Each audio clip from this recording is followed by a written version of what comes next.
It's not what happens that wounds you, but how you choose to face it. Epictetus. Ever feel your mind racing, saying more than you mean, chasing everything but what truly matters, in a world drowning in noise, where hasty opinions pass for strength and impulsive reactions are mistaken for wisdom? So many lose their way. They're drained, tangled in chaos, and disconnected from their inner power. But the Stoics knew this truth long ago. Real strength isn't about doing more, it's about doing better. It's not shouting louder, but knowing when to stay silent. It's not endless thinking, but directing your thoughts with purpose. In this video, you'll discover how Stoic philosophy for men helps you regain focus, sharpen your mind, and act with intention. You'll learn to master what's in your control, tame your inner voice, and build a presence that speaks louder than words, even in silence. If you ever feel swept away by distractions, you're not alone. But today could mark the moment you reclaim yourself. Join me, because when you think less, speak less, and focus more, the world doesn't own you. You own it. Like, subscribe, and hit the bell to stay with us on this quiet yet powerful journey of transformation. First, your thoughts aren't the truth. A single fleeting thought can ruin your day. A whisper in your mind creeps in like a shadow. Asterisk, I'm not good enough. Things will never change. What if it all goes wrong? Asterisk, before you know it. You're living as if those words are carved in stone, but they're not. The Stoics saw through this. Epictetus said, "It's not events that disturb us, but how we judge them." How often do we mistake a passing thought for reality? How many times do we let an untested idea hold us hostage? Picture yourself at a train station. Each thought is a train passing by. Some carry regret, others anger, others fear. You don't have to board every train. You can stand firm on the platform, breathe, and watch them pass. This simple act, observing without reacting, is a Stoic tool, sharp as a blade, cutting through inner chaos. When you're trapped in your thoughts, you lose control. But step back, observe, and they lose their grip. They fade like mist. I recall a late-night talk with a colleague, a respected leader admired for his calm. He confessed that every morning a knot of tension gripped his stomach, not from external events, but from the whispers of his mind. The moment he woke, "You haven't done enough. You're failing." Asterisk. For years, he lived as if those thoughts were his sentence. Then he found Marcus Aurelius, and a light broke through. He realized he could create distance, saying, asterisk, "I'm having the thought that I'm failing." Asterisk. That small shift in language changed everything. It wasn't his failure anymore, just a passing thought. Like a cloud, like smoke. And if you don't fuel it, smoke fades. This isn't about denying thoughts or forcing positivity that's just dodging reality.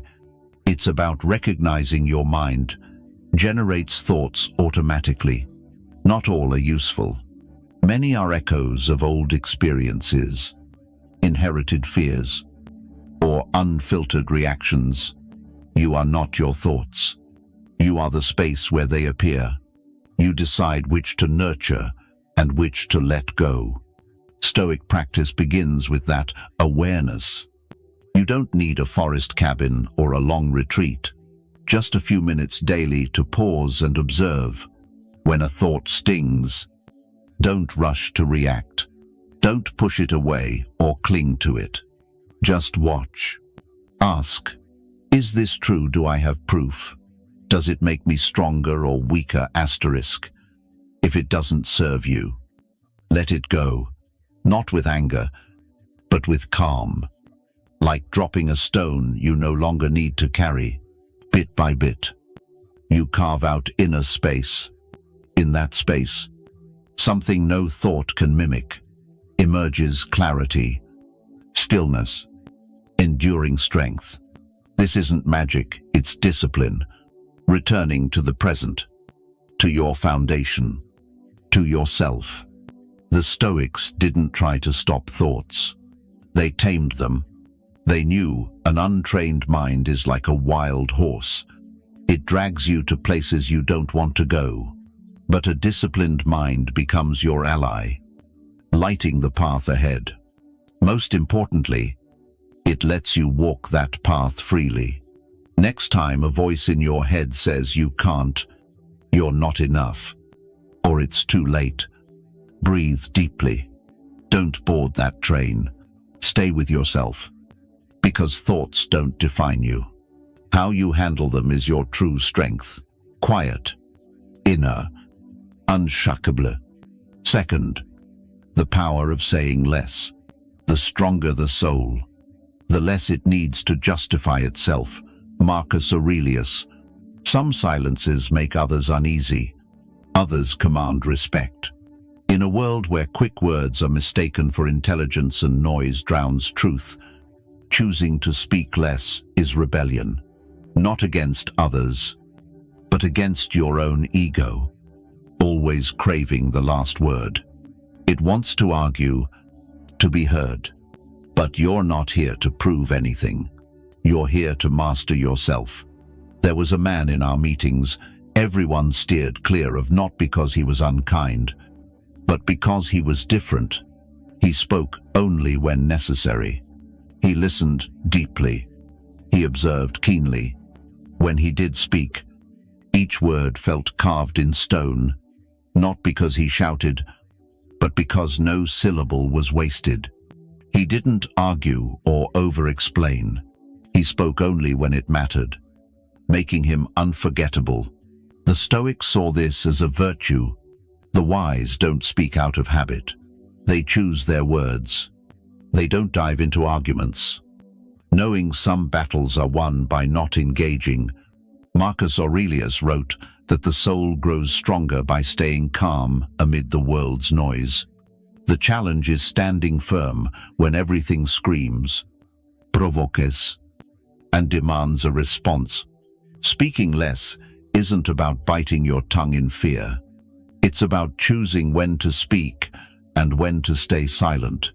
It's knowing not every jab needs a counterpunch. Not every slight needs a comeback. Not every moment needs your explanation. When you react to everything, you drain your energy. You fracture. You unravel. But when you choose silence with purpose, you forge your mind. You become someone who doesn't react on impulse, but acts with intention. The Stoics weren't people pleasers. They lived by virtue. And part of that virtue is not saying more than necessary. It's measuring your words like a boxer measures their strikes. Because a careless word can cut deeper than you intend. And a well-timed pause can diffuse a storm.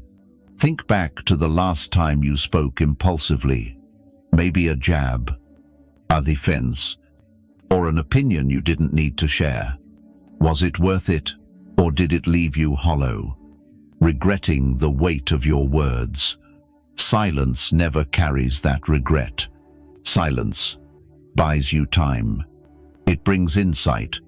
It hands you back control. Speaking less also makes you more present. It forces you to listen, truly listen, not to reply, not to win, but to understand. And something remarkable happens. Others lower their guard. They sense you're not fighting but engaging, and you transform in the process. When you hold back words, your thoughts gain clarity. Your speech shifts from reflex to choice.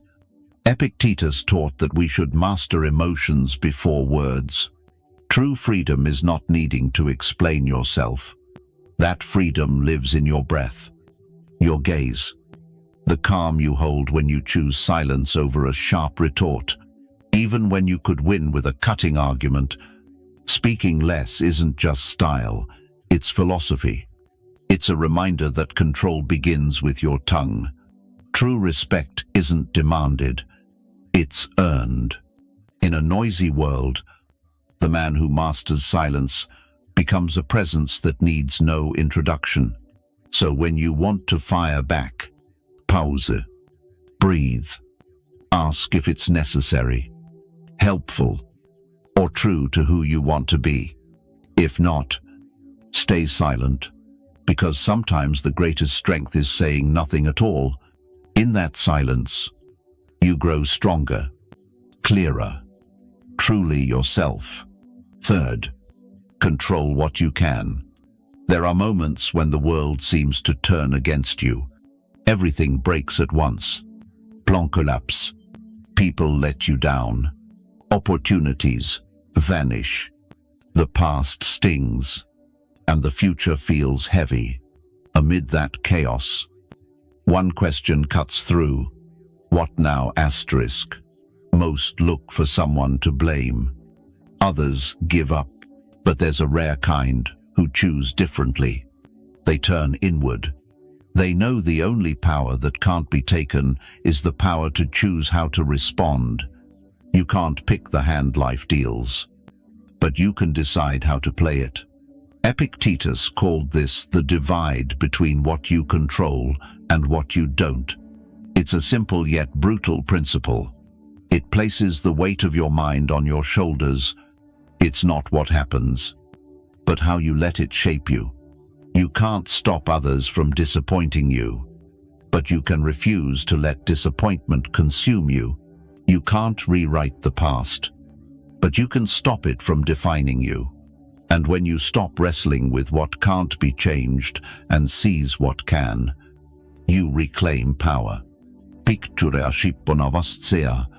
The captain doesn't control the wind or waves, but he steers the rudder, adjusts the sails, and decides whether to keep sailing. The Stoic man lives like that captain. He doesn't pretend the storm isn't real or lull himself with illusions. He asks, where do I have real leverage? And from there, he acts. He decides. He builds. I once spoke with a man who lost his business after 20 years. He said, the hardest part wasn't the money. It was the suffocating sense of powerlessness, watching his self-image crumble with every unpaid bill. For months, he drowned in anger, blaming others, fixating on what couldn't be fixed. Then he paused. He grabbed a notebook, drew 2 columns, one for what he couldn't control, one for what he could, his habits, mindset, discipline, and will to start again. From that day, he didn't just rebuild his business, he built inner peace, because clarity breeds strength, and focus makes you untouchable. Marcus Aurelius, who ruled an empire, knew not everything was in his hands. He wrote to remind himself that happiness doesn't come from outside. Strength flows from the quality of your thoughts. An emperor could command armies, but not fate. Yet his true power was in how he responded. No complaints. No surrender. Staying true to his core amid chaos. Controlling what you can isn't about making everything perfect. It's about gripping the helm. No matter the storm, it means when everything shakes, you choose what stays solid within you. Calm, purpose, deliberate action, living from your roots, not from reactions. If you ever feel lost, pause, breathe, look closely at what you're trying to control and let go of what isn't yours. Then pour all your energy into what you can change. No matter how small, choosing where to place your effort makes every action purer, stronger, truly yours. That's what keeps a man standing when the world falls apart. Not luck, not circumstances, but the steady choice to return to what matters, because that's where real transformation begins. Not out there, not tomorrow, but right now, in the thoughts you choose, the way you respond, the man you decide to become when no one else can interfere. Fourth, focus on what makes you grow. You've likely felt this: a conversation ends, but it replays in your head for days. A mistake from a month ago still steals your sleep. Someone hurt you, and though they're long gone, the wound lingers, not because of the event, but because you keep feeding it. Your mind is fertile soil. What you plant grows. If you sow pain, guilt, or resentment, don't expect peace to bloom. The issue isn't remembering, it's getting stuck there, in that moment, in that thought, looping like a broken record. Sometimes, without realizing, you turn your mind into a prison, and you hold the key. But this doesn't mean you're trapped forever. Thoughts aren't a life sentence. They're a choice. It's not about ignoring the past or pretending everything's fine. It's about redirecting your focus to what builds you, what makes you stronger. If you keep looking back, you'll never move forward, no matter how fast you run. Effort doesn't matter if you're fixated on what can't change. But when you choose to face the light, something unlocks inside you, not loudly, not instantly, but it opens, and that's where true growth begins. Marcus Aurelius, amid war, betrayal, and illness, wrote in quiet nights that the soul strengthens by focusing on what's essential, on what life demands of you today. Not yesterday, not tomorrow, but today, because the present, flawed as it is the only place you can act. Your attention is the bridge between who you are and who you can become. Every time you catch your mind wandering and pull it back to now, you're training an invisible muscle called self-control.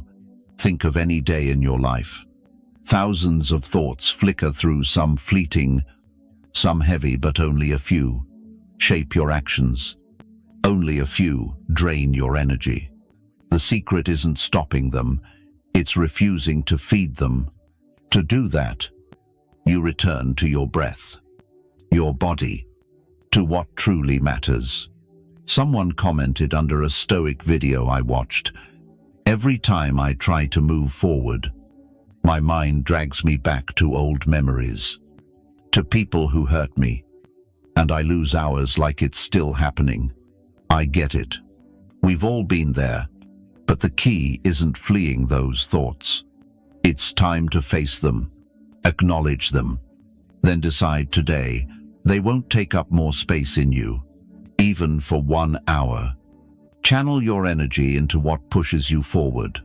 The Stoics don't tell you to bury emotions. They teach transformation, using emotions as anchors to steady you and signals for what to release.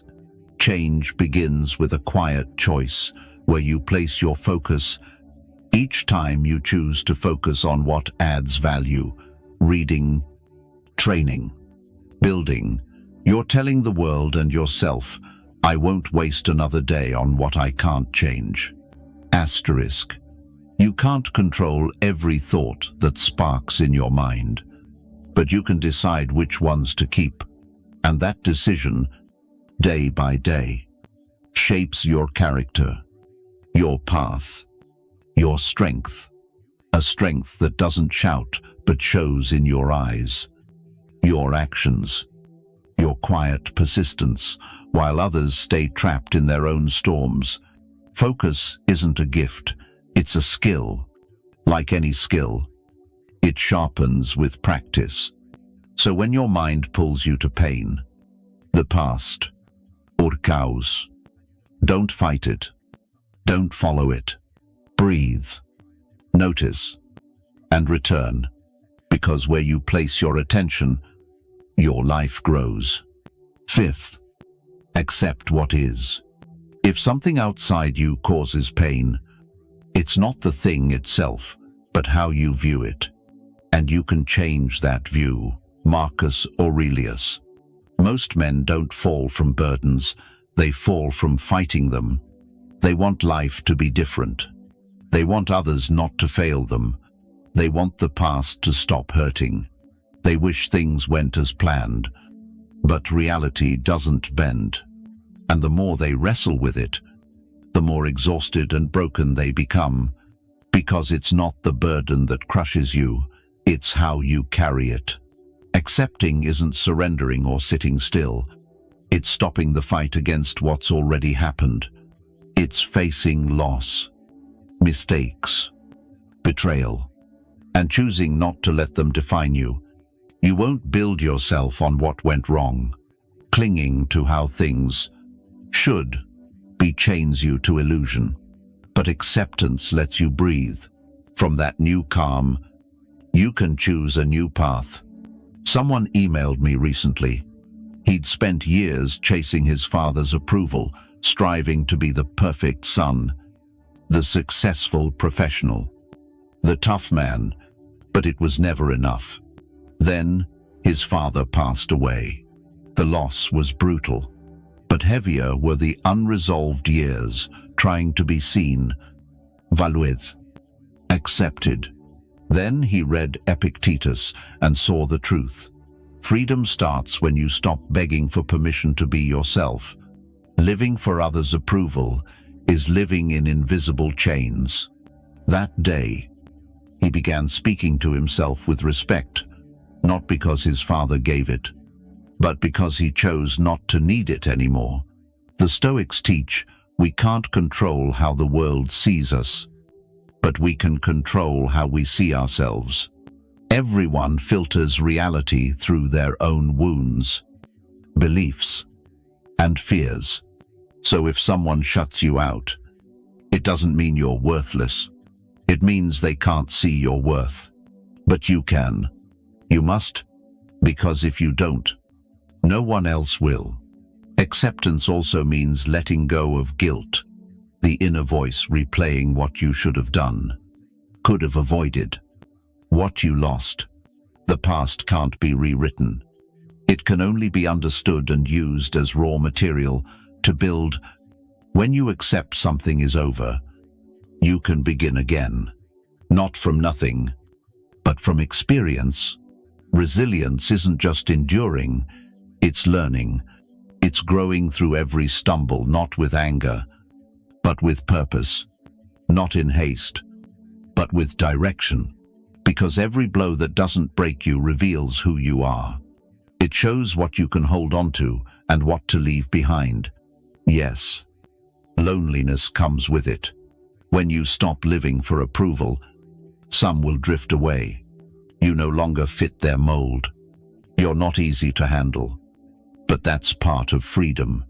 Being alone with your true self is better than being surrounded yet disconnected from who you are. So next time things don't go your way, don't ask, "Why me?" Asterisk. Ask, "What can I do with what I have now?" Asterisk. Don't wait for life to align before you start living. Begin now, with what's in front of you, with who you are, with what you know today. And each time you do, you'll feel a shift inside, not noise, not fanfare, but something deeper, a root, a strength not from outside, but from accepting, finally, that you don't need to be anyone else. You just need to be fully yourself, pain and all, because in that acceptance, real transformation begins. Sixth, embrace silence to find clarity.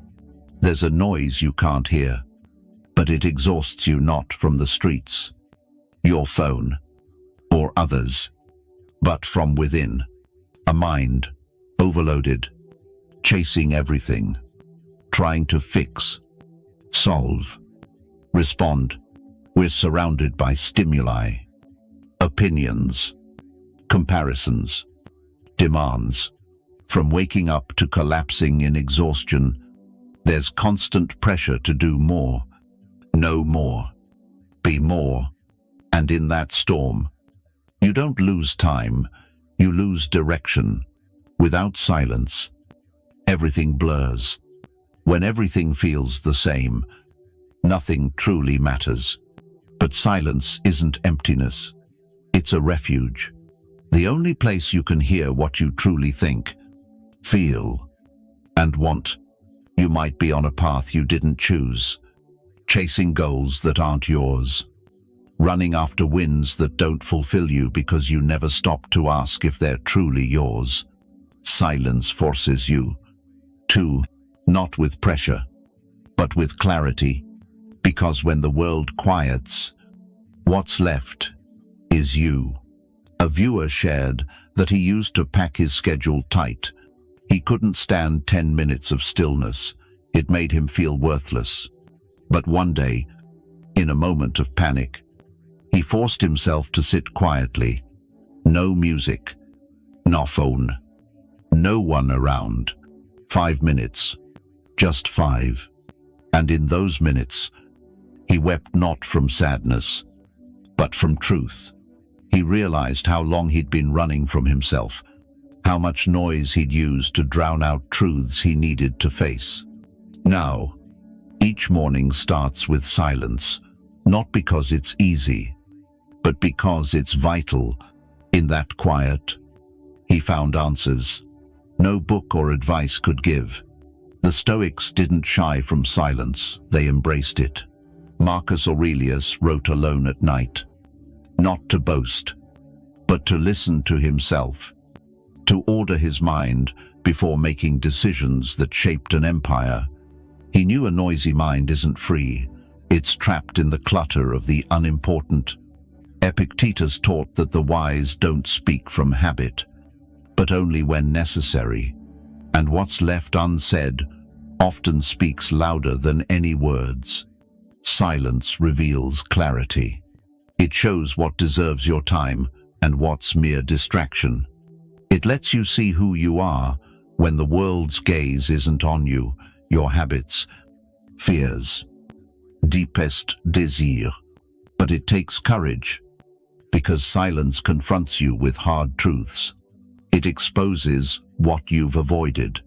But in that uncomfortable space, change begins, not in comfort. But when you stop running, if you're lost, don't chase more noise. Seek silence. Turn off the clamor. Stay still for a moment, not because you have nothing to say, but because you need to hear yourself first. You need to reconnect with what matters. That's not out there, not in the next goal or new answer, but in the still point where everything pauses and you finally meet yourself again.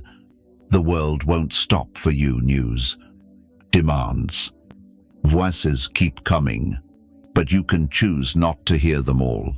You can create a pause, a sacred space to return to yourself, not what others expect, not a shadow, but your true self, because only the man who knows silence can truly hear, and only the one who hears what matters lives with purpose. Silence isn't weakness, it's a mark of inner control, mental clarity, real strength. 7th, speak less, think deeper. Most men don't stumble from what they hold back, but from words spilled in haste, a snap remark in anger, an opinion tossed without care, a response driven by raw emotion.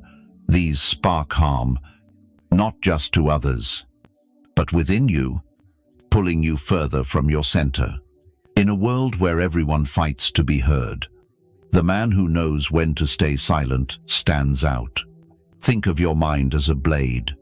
Every word you speak is a swing.